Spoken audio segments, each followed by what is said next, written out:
پھر وہی بات اگر میں ٹائٹل والی دہرا دوں کہ اگر کھویا ہوا مقام دوبارہ زندگی میں حاصل کرنا چاہتے ہیں تو پھر یہ عمل آپ کے لیے، اور عمل صرف قرآن کی ایک آیت کا ہے، سورہ بدوحا۔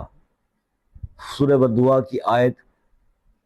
آپ کو اسکرین پر بھی نظر آ رہی ہوگی، وَلَسَوْفَ يُعْطِيكَ رَبُّكَ فَتَرْضَىٰ۔ یہ آیت وَلَسَوْفَ يُعْطِيكَ رَبُّكَ فَتَرْضَىٰ، یہ والی آیت آپ پڑھیں۔ اچھا، اس کی دو چیزیں ہیں، یا تو میں آپ کو یہ کہوں گا اس کا جو ایک روٹین بنا ہے وہی کہ اس کو 1100 بار ڈیلی پڑھیں، اول آخر درود ابراہیمی 7 بار یا 11 بار۔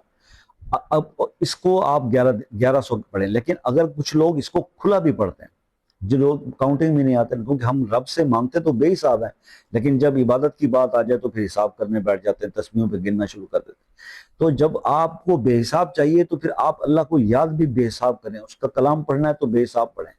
ثواب بھی ملے